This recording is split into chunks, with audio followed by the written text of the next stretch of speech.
Hi, BarlowCollins here from BarlowCollins Limited, and today I want to talk you through about this device called a Lipidometer, and this is used for measuring your blood lipids at home.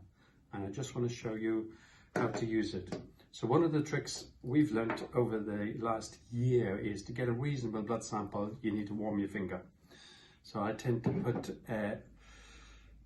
boiling water in here and then cool it down with some cold water so that it's almost uncomfortable, and then the blood flow to the finger increases. Okay, and then I can dry that off. The Lipidometer comes with one of these bottles with 10 of these sticks inside in it, and what you do is you pop the stick in the bottom end and then turn it on.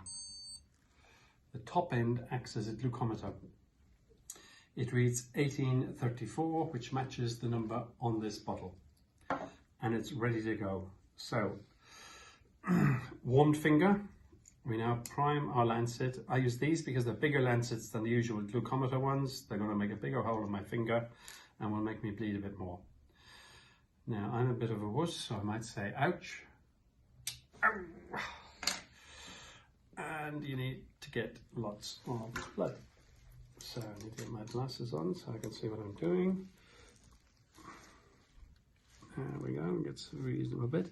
And this comes with 3 prongs, right? So 3 bits that you need to get reasonable bits of blood on. So there's 1, 2, 3, okay? Just make sure there's plenty on there. And then it goes in here like that. And then as the blood flows through, we should hear a beep when there's enough in it. There's 1. There's 2 dots left on the screen.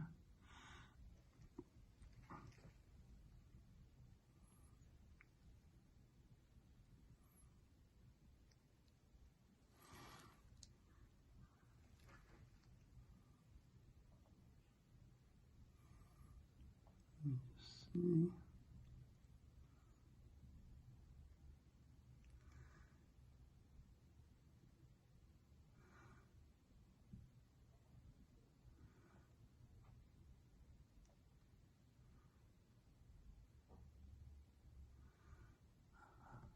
Not enough came off the first one.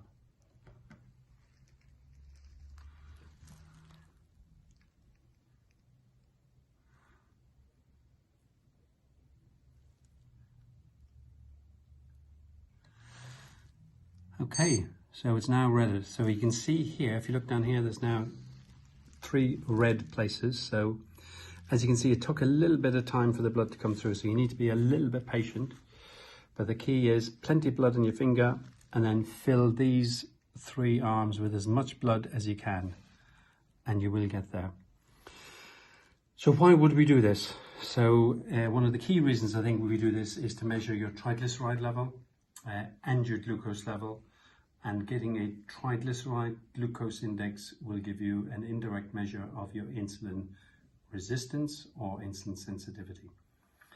And then that means you can make sensible decisions at home based on what your cooking is doing to you.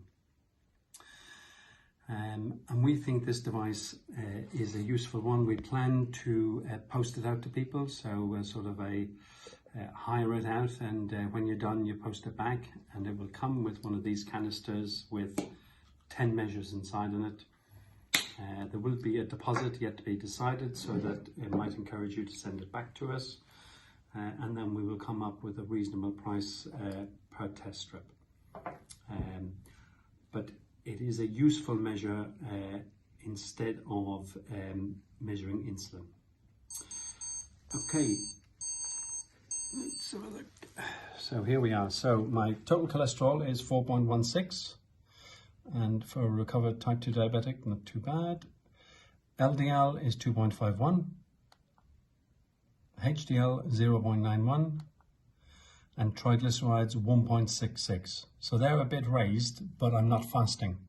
So this is a reflection of what I ate about an hour ago, which was some frittata and some cheese. Your fasting triglycerides give you an idea of how your liver is functioning. postprandially, it tells you how your body is handling the fat you've just eaten.